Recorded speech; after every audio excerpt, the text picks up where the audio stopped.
அனைவருக்கும் வணக்கம். பீட்டர் பேசுகிறேன். இந்த வீடியோவில் ஒரு கேண்டிடேட் பணம் கட்டின கேண்டிடேட் வேறு ஜாப்புக்கு தியாகுங்கிற பையன் பணம் கட்டியிருக்காப்புல. பணம் கட்டுறதுக்கு முன்னாடி இந்த குரூப்பில் நான் ஜாயின் பண்ணி விட்டுருக்கேன். அதுக்கப்புறம் டீட்டெயிலாம் சொல்லியிருக்கேன். அதுக்கப்புறம் ஒரு வீடியோவும் பார்த்துருக்காப்புல. இந்த வீடியோ இது. அதுக்கப்புறம் பணம் கட்டுறாப்புல. அதாவது எந்த தேதி 3ஆம் தேதி குரூப்பில் ஜாயின் பண்ணி 11ஆம் தேதி இந்த வீடியோ பார்த்துட்டு 13ஆம் தேதி பணம் கட்டுறாப்புல. இந்த வீடியோவில் என்ன சொன்னாங்கிறது நம்ம லைட்டாக கொஞ்சம் பார்ப்போம். அது போக இந்த ஜாயின் பண்ண டேட்டை கொஞ்சம் பார்ப்போம். சரிங்களா? இங்கே டேட் இருக்குது. சரிங்களா? அந்த இடத்துல டேட் இருக்குது. 3 செப்டம்பர் 2024 அது டேட்டு. சரிங்களா? பேர் பாருங்கள். இந்த தியாகுன்னு பேர் இருக்கு பாருங்கள். நான் தான் ஜாயின் பண்ணிவிட்ருக்கேன். இது 12 ஆளாக பணம் கட்டியிருக்காங்க. வேர் ஹவுஸுக்கு WHங்கிறது வேர் ஹவுஸ். 012ங்கிறது 12 ஆளாக பணம் கட்டியிருக்காப்புல. இது தியாகு. சரிங்களா? இதை ஜாயின் பண்ணி ஒரு தம்ஸ்அப் போட்டிருக்காள். ஜாயின் பண்ணோடனே தம்ஸ்அப் போட்டிருக்காள். செப்டம்பர் 3ஆம் தேதி 2024 ஜாயின் பண்ணியிருக்காப்புல. அதுக்கப்புறம் 11ஆம் தேதி 11ஆம் தேதி இந்த ஃபெலிக்ஸுங்கிற பையன் இந்த வீடியோ போட்டிருக்காள். அதான் இந்த வீடியோ போட்டிருக்காப்புல. லிங்க்கு கீழே இருக்குது. சரிங்களா? 11ஆம் தேதி வீடியோ. அதுக்கப்புறம் 13ஆம் தேதி பணம் கட்டியிருக்காப்புல. அதாவது 2 நாள் கழிச்சு 11க்கு அப்புறம் 12, 11 தேதி பணம் கட்டியிருக்காங்க. இந்த வீடியோவில் என்ன இருக்குங்கிறத என்னுடைய ஒர்க் பெர்மிட் மட்டும் தான் நான் வாங்கி தருவேன், வேலை வாங்கி தர மாட்டேன். ஏன்னா என்ன பண்ணுவேங்கிறத தெளிவாக அதில் சொல்லியிருப்பேன். இல்லை ஒர்க் பெர்மிட் பாதி வீடியோ சொல்லியிருப்பேன். ஒர்க் பெர்மிட் சாம்பிள் வீடியோ முழுசாக காட்டியிருப்பேன். ஒர்க் பெர்மிட்னா எப்படி இருக்குங்கிற மாதிரி எல்லா படத்தையும் காட்டிட்டு ஒரு 23 பக்கம் ஒரு சாம்பிள் ஒர்க் பெர்மிட்டை காட்டிட்டு அதுவே ஒரு அரை மணி நேரம் பேசியிருப்பேன். அதுக்கப்புறம் ஒரு அரை மணி நேரம் இல்லை 20 நிமிஷம் என்னால் என்ன பண்ண முடியும், என்னால் ஒர்க் பெர்மிட் மட்டும் தான் வாங்கி தர முடியும், என்னால் விசா வாங்கி தர முடியாது, வேலையும் வாங்கி தர முடியாது, ஒர்க் பெர்மிட்டுக்கான சார்ஜஸ் மட்டும்தான். அதுவும் என்கிட்ட கட்டுறது நான் எடுத்துக்க மாட்டேன். அதுவும் அங்கே உள்ள ஏஜென்ட்டு, போலந்தில் உள்ள ஏஜென்ட்டு தான் போகும். எனக்கு அதிகபட்சம் 14,000 ஒரு 18,000 எனக்கு லாபம் கிடைக்கும். நீங்கள் விசா கிடைச்சி போனாலும் சரி, கிடைக்காட்டி போனாலும் எனக்கு இந்த காசு கிடைக்கும். ஆனால் முயற்சி எடுக்கிறவங்க நீங்கள் தான் பார்த்து முயற்சி எடுக்கணும். என்னால் ஒர்க் பெர்மிட் மட்டும் தான் வாங்கி தர முடியுங்கிறத இந்த வீடியோவில் நான் சொல்லியிருப்பேன். அதை பார்த்துட்டு அதுக்கப்புறம் பணம் கட்டியிருக்காப்புல. செப்டம்பர் 13ஆம் தேதி பணம் கட்டியிருக்காப்புல. அதுக்கு முன்னாடி 11ஆம் தேதி இந்த வீடியோ பார்க்குறாப்புல. அதுதான் இந்த குரூப்பில் போட்டிருக்கேன். பார்த்துட்டு அதுக்கப்புறம் எனக்கு திருப்பி கால் பண்ண பிறகு என்ன தம்பி வீடியோ பார்த்தியான்னு பார்த்தேன்னா தெளிவாக பார்த்தேன்னா எல்லாம் சொன்னதுக்கப்புறம் நான் மறுபடியும் அதுக்கப்புறம் தான் பணம் கட்ட சொல்கிறேன். நான் சொன்ன முதல்ல வீடியோலாம் பார்த்துக்க தம்பி, பார்த்துட்டு நான் பின்னாடி ஃபியூச்சர்லேயும் சப்போஸ் லேட்டாக இல்லைன்னா வீடியோ யூடியூப்பில் பார்த்துட்டு அதுக்கப்புறம் எனக்கு பணம் கட்டணும். அதுக்கப்புறம் பார்த்துட்டேன் நான் அப்படின்னு சொன்னாப்புல. அதுக்கப்புறம் பணம் கட்டிருக்காப்புல. சரிங்களா? அதுக்கு முன்னாடி இந்த பேரை கிளிக் பண்ணி உள்ளே போய் பார்த்துப்போம். தியாகுங்கிற பையன் 12வது ஆளாக பணம் கட்டியிருக்காப்புல. ஜோசப் மூலமாக ஜாயின் பண்ணியிருக்காப்புல. சரிங்களா? உள்ளே போய் பார்க்கலாம். உள்ளே எவ்வளோ பேசியிருக்கோம் பாருங்கள். அதுக்கப்புறம் ஜாயின் பண்ணதுக்கப்புறம் இவ்வளோ பேசியிருக்கோம்.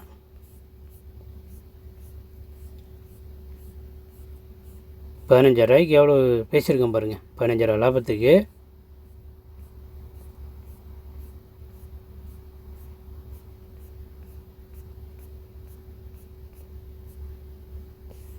இதில் 6 மினிட்ஸ் பேசியிருக்கேன். சரிங்களா? 6 மினிட்ஸ் பேசியிருக்கேன். பேசிட்டு தான் அதுக்கப்புறம் அக்கௌண்ட் நம்பர் அனுப்புகிறேன். எல்லா டீட்டெயில் சொல்லிவிட்டு இருந்தாலும் அதுக்கப்புறம் உங்களுக்கு எத்தனாம் தேதி பணம் கட்டியிருக்காப்புல? 13ஆம் தேதி இங்கே பணம் கட்டியிருக்காப்புல. சரிங்களா? 11ஆம் தேதி பணம் கட்டியிருக்காப்புல. இந்த வீடியோ 11ஆம் தேதி பார்த்துருக்கோம். அது என்ன வீடியோங்கிறத நம்ம பார்ப்போம். சரிங்களா?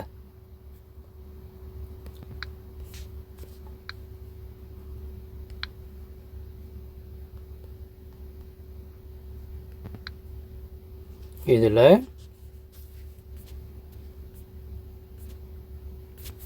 கீழே போவோம். எப்போ அதுக்கப்புறம் நிறைய பேசியிருக்கேன். திருப்பி அதே வீடியோவும் போட்டிருக்கேன். செப்டம்பர் 11ஆம் தேதி உள்ள வீடியோ. நவம்பர், டிசம்பர்,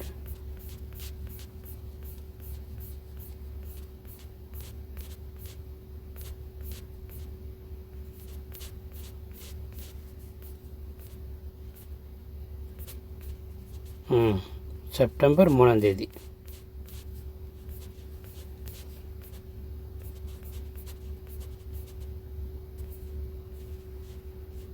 பார்த்தீங்களா? இது செப்டம்பர் 11ஆம் தேதி உள்ள வீடியோ. இந்த வீடியோ என்ன சொல்லியிருக்கேங்கிறத நம்ம பார்ப்போம். இதை கிளிக் பண்ணி வீடியோ பார்ப்போம். இதே ஜோசப் அண்ணாங்கிற மூலம் தான் இந்த பையனும் போட்டிருக்காப்புல. யார் இந்த தியாகுங்கிற பையனும் ஜோசப் மூலம் தான் வந்திருக்காப்புல. அதேமாதிரி இந்த ஃபெலிக்ஸுங்கிற பையனும் ஜோசப் அண்ணாங்கிற மூலம் தான் வந்திருக்காப்புல. சரிங்களா? ஃபெலிக்ஸை வந்து ஷேர் பண்ணுறாப்புல. அந்த பையன் திரும்பி தியாகுலாம் கண்டிப்பாக அதை பார்த்துருப்பாங்க. ஏன்னா அந்த ஜாயின் பண்ண அடுத்த நாளே குரூப்பில் வந்திருக்கு. குரூப்லாம் கவனிச்சிருக்காப்புல, தம்ஸ்அப்லாம் போட்டிருக்காப்புல. சரிங்களா? இப்போ வீடியோ கொஞ்சம் பார்ப்போம். ஹாய், அனைவருக்கும் வணக்கம். இந்த காணொலியில் நாம் பார்க்க இருப்பது, இந்த ஃபுல்லாக வீடியோ 47 நிமிஷம் இருக்குது. எடுத்தனைக்கு ஒர்க் பர்மிட்லாம் காட்டுவேன் எப்படி இருக்குங்கிறது சாம்பிள். அதெல்லாம் பார்த்துட்டு கடைசியாக என்னால் என்ன பண்ண முடியல சொல்லுவோம் ஓரளவுக்கு. அதை மட்டும் இப்போதைக்கு கேட்போம். சரிங்களா?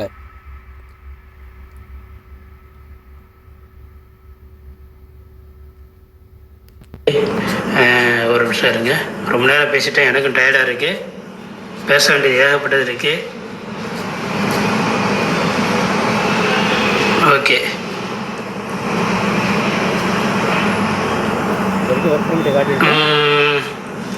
ஓகே. அடுத்து என்ன சொல்கிறேன்னா, யூரோப் பொறுத்த வரைக்கும் சிங்கப்பூர் மாதிரியோ மலேசியா மாதிரியோ நம்ம அப்ளை பண்ணோன்னே இம்மிடியேட்டாக போயிட முடியாது வேலைக்கு. அங்கே வந்து ப்ராசஸ் வந்து நிறைய டைம் எடுக்குது. மினிமம் ஒரு 3 months to 6 months குறைஞ்சபட்சம் எடுக்குது. இதெல்லாம் நீங்கள் தெரிஞ்சுக்கணும். அதுபோக இந்த வேலைகள் நீங்கள் அப்ளை பண்ணியிருந்தால் விட 100% 100% நீங்கள் போயிட முடியும் அப்படின்னு சொல்லிட்டு எந்த ஏஜென்ட்டாலையும் சொல்ல முடியாது. நம்ம டாக்குமெண்ட் மட்டும் தான், எந்த ஏஜென்ட்டாக இருந்தாலும் டாக்குமெண்ட் மட்டும் தான் எடுத்து கொடுப்பாங்க. நீங்கள் அதை கொண்டு போயிட்டு எம்பசிலையோ இல்லை பிஎஃப்எஸ்லையோ சப்மிட் பண்ணணும். சப்மிட் பண்ணால் தான் அவங்க விசா கொடுப்பாங்க.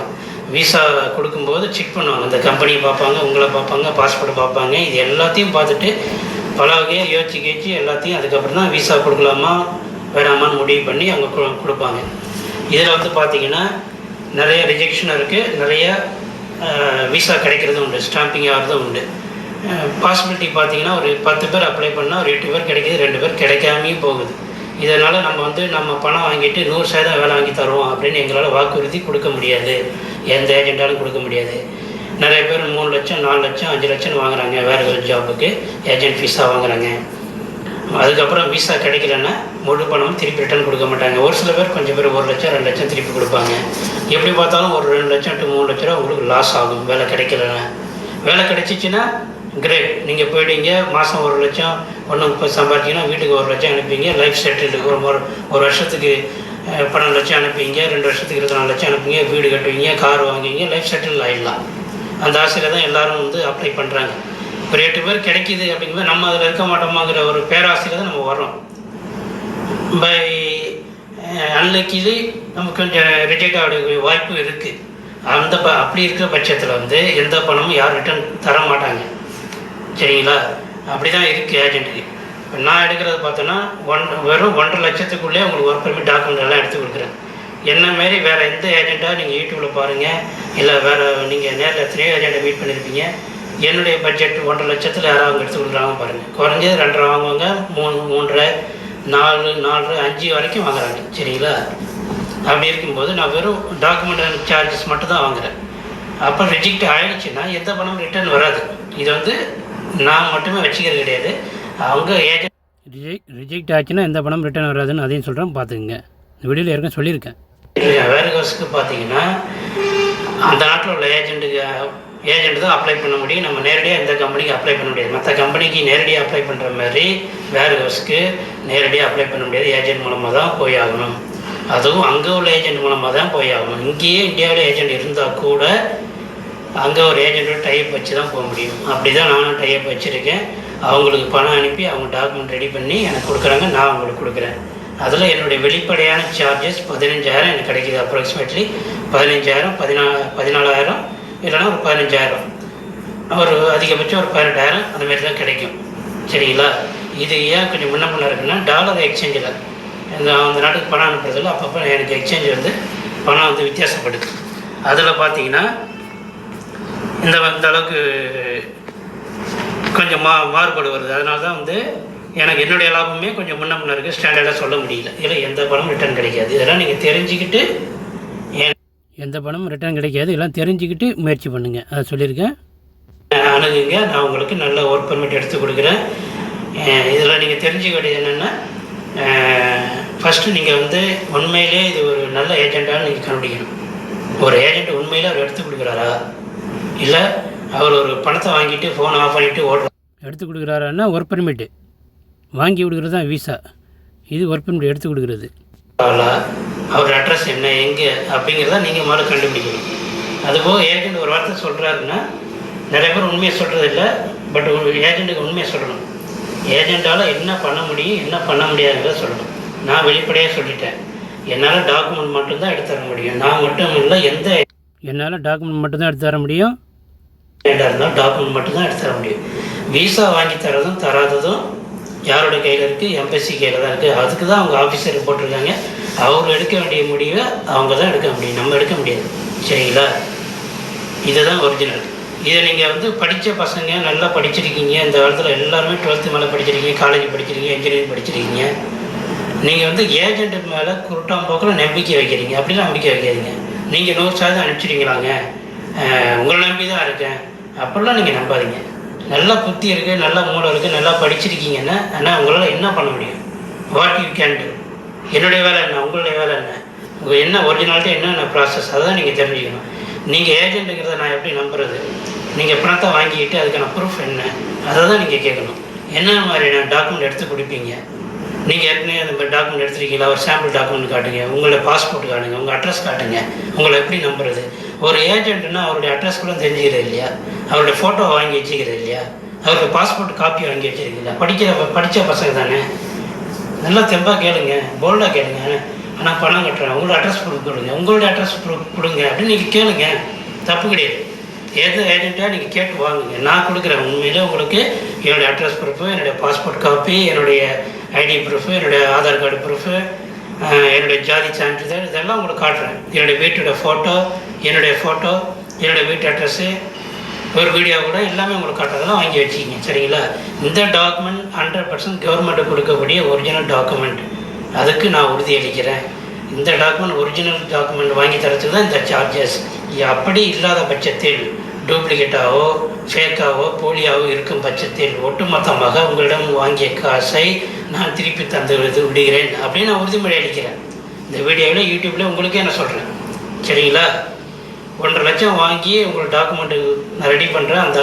அந்த நாட்டில் உள்ள ஏஜென்ட்டுக்கு அனுப்பி அவங்க ஒர்க் பர்மிட் கவர்மெண்ட்டில் சப்மிட் பண்ணி அவங்க வாங்கி எனக்கு அனுப்பி திருப்பி நான் உங்களுக்கு கொடுக்குறேன். இதுக்கான சார்ஜஸ் நான் வாங்கிக்கிறேன். சரிங்களா? இதில் நாட் ரீஃபண்டபிள். 5 பைசா கூட திருப்பி கிடைக்காது.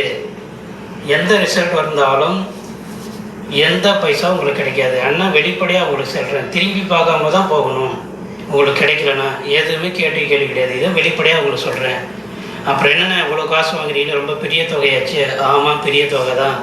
எல்லாருக்கும் இது பெரிய தொகை தான். 10 ரூபானாலும் நமக்கு திருப்பி ஒரு வாட்டி லைட்டாக ரிவர்ஸ் பண்ணி பாருங்கள். அந்த 5 பைசா கிடைக்காதுங்கிறதுக்கு ஒரு வாட்டி கேட்டு பாருங்கள். லட்சம்னா பரவாயில்ல, 1.5 லட்சம் ஆச்சு, கண்டிப்பாக பெரிய தொகை தான். திருப்பி நான் உங்களுக்கு கொடுக்குறேன். இதுக்கான சார்ஜஸ் நான் வாங்கிக்கிறேன். சரிங்களா? இதில் நாட் ரீஃபண்டபிள். 5 பைசா கூட திருப்பி கிடைக்காது. எந்த ரிசல்ட் வந்தாலும் எந்த பைசா உங்களுக்கு கிடைக்காது. ஆனால் வெளிப்படையாக உங்களுக்கு சொல்கிறேன், திரும்பி பார்க்காம தான் போகணும். உங்களுக்கு கிடைக்கலன்னா எதுவுமே கேள்வி கிடையாது. இதை வெளிப்படையாக உங்களுக்கு சொல்கிறேன். அப்புறம் என்னென்ன இவ்வளோ காசு வாங்குறீங்க, ரொம்ப பெரிய தொகையாச்சு. ஆமாம், பெரிய தொகை தான். எல்லாருக்கும் இது பெரிய தொகை தான். 10 ரூபானாலும் நமக்கு பயன்படுச்சுன்னா பரவாயில்ல, 1.5 லட்சம் ஆச்சு, கண்டிப்பாக பெரிய தொகை தான். ஆனாலும் அதுக்காக என்ன பண்ண முடியும்? உண்மை தான், உண்மை தான் சொல்ல முடியும். உங்களுக்கு வெட்டியாக ஏன் மேலே நம்பிக்கை வைக்காதீங்க. கிடைக்குதுன்னு சொல்கிறாங்க, நிறைய பேர் போகிறாங்க. வருஷம் மக்கள் போயிட்டு தான் வேலைக்கு போகிறாங்க, சம்பாதிக்கிறாங்க, வீடு வாங்குறாங்க, நிலம் வாங்குறாங்க, வாழ்க்கையில் முன்னேறி பல பேர் போயிட்டுருக்காங்க. அந்தமாரி அவங்கவுங்க முயற்சி எடுக்கிறாங்க, ரிஸ்க் எடுக்கிறாங்க. என்ன சொல்கிறீங்க? அவங்க விருப்பப்பட்டால் ரிஸ்க் எடுங்க, இல்லைன்னா போங்க, அவ்வளோதான். ரிஸ்க் எடுத்தால் தான் ஏதாவது ஒன்று கிடைக்கும். இதான் வந்து உலக வழக்கம், உலக இயற்கை அப்படி தான் இருக்குது. சரிங்களா? அதுக்கப்புறம் இன்னும் நிறைய பேசியிருப்பேன். அதை திருப்பி வேணும்னா அதே லிங்க் இருக்குது, நீங்கள் வேணால் திருப்பி கூட கேட்டுங்க. படிக்கிறீங்க, படித்து முடிச்சுட்டு இன்ஜினியரு, பிஎஸ்சி, எம்எஸ்சி என்னென்னமோ படிச்சிருக்கீங்க, ஆனால் வேலை கிடைக்கல. செலவு ஆமாம், இவ்வளோ பணம் கட்டுறோமானே எடுத்து கொடுக்குறேன். சரிங்களா? ட்ரக் டிரைவர் நான் எடுக்கிறேன், அது தனி வீடியோவில் போடுறேன். பட் இந்த இதில் சொல்கிறது வேர்ஹவுஸ் ஜாப் மட்டும் தான் நான் எடுக்கிறேன். அதனால் அங்கே போய்ட்டு நீங்கள் சூஸ் பண்ணிக்கலாம். 1 இயர் எடுக்கிறேன், இல்லை 3 இயர் எடுக்கிறேன். எப்படி பார்த்தாலும் நம்ம விசா 1 இயருக்கு தான் கிடைக்கும். அதுக்கப்புறம் ஆட்டோமேட்டிக்காக நீங்கள் ரெனியூவல் பண்ணிக்கலாம். சரிங்களா? அதில் எந்த பிரச்சனையும் இல்லை, நீங்கள் ரெனியூவல் பண்ணிக்கலாம். பேசி வந்து குரல் சரியாக வர மாட்டேது, ரொம்ப நேரம் பேசிகிட்டு இருக்கேன். ஓகே, நிறைய விளக்கம் கொடுக்க வேண்டியிருக்கு. அப்புறம் ஆமாம், இவ்வளோ பணம் கட்டுறோமாண்ணே, இது எப்படிண்ணே நீங்கள் திருப்பி தர முடியாதுன்னு சொல்கிறீங்களே அப்படின்னு நீங்கள் சொல்கிறீங்க. ஆமாம், உண்மை அதான். எந்த பணமும் ரிட்டர்ன் வராது. ரிஸ்க்கு நீங்கள் தான் எடுக்கணும். உங்களுடைய கனவை நீங்கள் தான் காணணும். உங்கள் பணத்தில் தான் நீங்கள் கனவு காண முடியும். என் பணத்தில் நீங்கள் கனவு காணக்கூடாது, கனவு காண முடியாது. சரிங்களா? இப்போ நீங்கள் காலேஜ் படிக்கிறீங்க, 3 லட்சம் 4 லட்சம் 5 லட்சம் கட்டி காலேஜ் படிக்கிறீங்க. படித்து முடிச்சுட்டு என்ஜினியரு, பிஎஸ்சி, எம்எஸ்சி என்னென்னமோ படிச்சிருக்கீங்க. ஆனால் வேலை கிடைக்கல. செலவு பண்ணது 5 லட்சம் 10 லட்சம், ஒரு பிரயோஜனமும் இல்லை. என்கிட்ட ஒரு 1.5 லட்சம் கொடுக்குறீங்க. அந்த 5 லட்சம் செலவு பண்ணியிருக்கீங்க காலேஜுக்கு, அதோட ஒரு 1.5 கூட்டிங்க 6 லட்சம்னு வச்சிங்க. அவ்வளோதான். அப்படி தான் நீங்கள் நினச்சிக்கணும். சப்போஸ் கிடச்சிடுச்சின்னா லைஃப் செட்டில்டு. நீங்கள் அங்கே போய் நல்லா மாதம் 1 லட்சம் அனுப்பினீங்கன்னா, அம்மாவுக்கு அப்பாவுக்கு பணத்தை மாதம் 1 லட்சம் அனுப்பும்போது அவங்க மனசு ரொம்ப மகிழ்ச்சியாக இருக்கும், முகம் பூரிப்பாக இருக்கும். ஐயோ, நம்ம பிள்ளை நல்லா சம்பாதிக்கிறாங்களே, மாதம் டான்னு பணம் அனுப்புகிறாங்களே. அப்புறம் அவங்க ஒரு வீடு, இது வரைக்கும் கூரை வீட்டில் இருந்து ஒரு நல்ல வீடை கட்டுவாங்க. ஒரு கொஞ்சம் பக்கத்தில் ஒரு விவசாய நிலம், 1 ஏக்கர் 2 ஏக்கர் நிலம் வாங்குவாங்க. ஒரு கார் வாங்குவாங்க. அப்படி லைஃப் செட்டில் ஆகும். தங்கச்சி கட்டி கொடுக்கலாம், தம்பிகளை படிக்க வைக்கலாம். இப்படி பல கனவுகளோட எல்லாருமே அப்படி தான் வராங்க. சரிங்களா? இந்த 1.5 லட்சத்தில் வாழ்க்கையில் நமக்கு இப்போ வயசு ஒரு 20-25 ஆகுதுன்னா, இன்னும் ஒரு 40 வயசு 50 வயசு வாழ போகிறோன்னா, இப்போவே ஒரு முடிவு கிடச்சிச்சின்னா நல்லதாக இருக்கும். ஒரு நல்ல வேலைக்கு அமைச்சிட்டோம்னு ஒரு 10-20 வருஷம் நல்லா சம்பாரித்து லைஃப் செட்டில் ஆகிடலாம். அப்படிங்கிற ஆர்வத்தில் தான், ஆசையில் தான் எல்லாருமே வர்றாங்க. சரிங்களா? யாரும் நம்ம போயிட்டு கெட்டு போகக்கூடாது, கெட்டு போயிடணும், இந்த பணத்தை கொண்டு போய் வீணாக்கிடணும், விசா கிடைக்காம நம்ம ரிட்டர்ன் பண்ணணும், அப்படிலாம் நினைக்கிறது கிடையாது. சரி, இதான் டீட்டெயில் பார்த்துங்க. இன்னும் பெருசாக வீடியோ போயிட்டுருக்கோம். தேவைப்பட்டால் இந்த வீடியோ முழுசாக பார்த்துங்க. சரிங்களா? இதில் நான் சொல்ல வர்றது என்னென்னா, அந்த பையனுக்கு நான் தெளிவாக சொல்லிட்டேன். அதாவது சொல்லிவிட்டு 3ஆந்தேதி ஜாயின் பண்ணியிருக்காப்புல, 11ஆந்தேதி வீடியோ பார்க்க சொல்லியிருக்கேன். எல்லாம் பார்த்துட்டு அதுக்கப்புறம் 11ஆந்தேதி பணம் கட்டிருக்காப்புல. அந்தமாரி ஒவ்வொருத்தருக்கும் நான் வந்து எல்லாம் தெளிவாக சொல்லிட்டு தான் அதுபோல் நான் திருப்பி இதே ஒவ்வொருத்தையும் இண்டிவிஜுவலாக சொல்ல முடியாது. அதனால் ஒரே கேள்வி, தம்பி இந்த வீடியோ பார்த்தியா பார்க்கலையா, முழுசாக பார்த்தியா பார்க்கலையா, நல்லா புரிஞ்சுதா புரியலையா? சரி, நான் கண்டிப்பாக புரிஞ்சினால எந்த பிரச்சனை இல்லை, நீங்கள் ஒர்க் பண்ண மட்டும் எடுத்து கொடுங்கண்ணே அப்படின்னு சொன்னதுக்கப்புறம் நான் திருப்பி அதுக்கப்புறம் தான் பணம் கட்டுறதே நான் அலோவ் பண்ணுறேன். முதல் கேள்வியே அவனுக்கு இந்த வீடியோ நல்லா பார்த்தியா, பாசிட்டிவ் நெகட்டிவ் இருக்குது தெரியுதா, பார்த்தியா, சரி நான் பார்த்தேனே அப்படின்னதுக்கு அப்புறம் தான், 1க்கு 2 வாட்டி பார்த்தியா பார்த்தேனே அப்படின்னு சொன்னதுக்கு அப்புறம் தான் நான் பணம் கட்ட சொல்கிறேன். பணம் கட்டிவிட்டு அதுக்கப்புறம் என்னென்ன எம்பசியில் ரொம்ப டிலே ஆகுது, பொறுமையாக இன்னும் லக்கிட்டால் விடவே இல்லையே, எப்போ தான் வரும் அப்படின்னு என்னை கேட்டுட்டு தொலை பண்ணிகிட்டு இருக்கக்கூடாது. சரிங்களா? இதெல்லாம் வந்து நின்று பேர் நான் எவ்வளோ பேருக்குலாம் இந்த மாதிரி நான் சொல்லிட்டு தான் நான் வீடியோ போட்டிருக்கேன். வீடியோ போட்டுட்டு சொல்லிட்டதுக்கப்புறம் தான் பணம் கட்ட சொல்லியிருக்கேன். அதுக்கப்புறம் ஒரு பர்மிட்லாம் எடுத்து கொடுத்துருக்கேன். மறுபடியும் எடுத்து கொடுத்து விசா ரன்னிங் இது விஎஃப்எஸ் எம்பசியில் வந்து வர மெயில் வந்துட்டுருக்கு. அந்த மெயிலில் வந்து எப்போ அவங்களுக்கு டாக்குமெண்ட் எடுத்துகிட்டு வர சொல்கிறாங்களோ அப்போ போய் தான் டாக்குமெண்ட் கொடுத்துட்டு அதுக்கப்புறம் விசா கிடைக்கலையாங்கிறது டாக்குமெண்ட் கொடுத்ததுக்கப்புறம் தான் தெரியும். இதில் வந்து ரிஜெக்ட் ஆனாலும் இல்லை கிடைச்சாலும் நான் பொறுப்பாக மாட்டேன். ஒர்க் பர்மிட் எடுத்து கொடுக்குற வரைக்கும் தான் என்னுடைய வேலை அப்படிங்கிறத தெளிவாக எல்லாத்தையும் சொல்லிட்டு தான் இருக்கேன். பார்த்துட்டு அதுக்கப்புறம் நீங்கள் அப்படியே பேச்சு மாற்றக்கூடாது. எவ்வளோத்தையும் சொன்னதுக்கப்புறமா அதுக்கப்புறம் என்ன, இப்போல்லாம் படிச்சிருக்க பையன் யூடியூப் பார்க்காம இருப்பீங்களா? முதல்ல என்ன என் ஜாதகத்தையும் நோண்டி எடுத்துருவீங்க. அப்படிங்கும்போது நான் ஒரு யூடியூப் மிஞ்சி போனால் 10 வீடியோ போட்டிருக்கேன், அவ்வளோதான். இந்த 10 வீடியோ பார்க்க முடியாதா? அதுவும் பணம் கட்டுறதுல ஒரு 3 வீடியோ 4 வீடியோ அவ்வளோதான். கண்டிப்பாக பார்க்க தான் செய்வாங்க. அதான் குரூப்பில் போடுறேன்னு பார்த்துட்டு அதுக்கப்புறம் 1008 கொஸ்டின் 1008 கேள்விலாம் கேட்டிருக்காங்க. அதெல்லாம் பழைய ஆடியோவில் எக்கச்சக்கமாக ஓடி இருக்கும். இந்த குரூப்பில் பார்த்தீங்கன்னா எக்கச்சக்கமாக பேர் திட்டிருப்பானுங்க, கேட்பானுங்க எப்போ நான் பணம் கிடைக்காதுன்னு சொல்கிறேன். ஆமாம், பணம் கிடைக்காது, இஷ்டம் தான் கட்டிலாம் கட்டாமல் போ, இந்த பக்கம் வராதிங்கன்னு தான் நான் சொல்கிறேன். நான் பணம் உள்ளவங்க மட்டும் ட்ரை பண்ணுங்கள், அதாவது திமுறாக பணம் வச்சுருக்க மட்டும் ட்ரை பண்ணுங்கள், வந்தால் வருது வந்தால் மழை போனால் மசருங்கிற மட்டும் ட்ரை பண்ணுங்கள் அப்படின்னு எத்தனை வாட்டி குரூப்பில் சொல்லியிருப்பேன். அதாவது வீடியோவில் கொஞ்சம் ஜென்டலாக யூடியூப்பில் சொல்லியிருப்பேன். வேறு மாதிரி இஷ்டம் இருந்தால் அது இஷ்டம் தான் சொல்ல மாட்டேன். இதெல்லாம் உங்களால் தாங்கி கொள்ள முடியும் அப்படின்னா மட்டும் முயற்சி பண்ணுங்கள், இல்லைனா முயற்சி பண்ணாதீங்க அப்படின்னு சொல்லியிருப்பேன். இந்த வீடியோவில் திருப்பி எப்போனா பாருங்கள், செப்டம்பர் 10ஆம் தேதி 2024 போஸ்ட் பண்ணியிருக்கேன். அந்த வீடியோ கிளிக் பண்ணி முழுசாக பாருங்கள். சரிங்களா? Okay brothers, okay, thank you so much.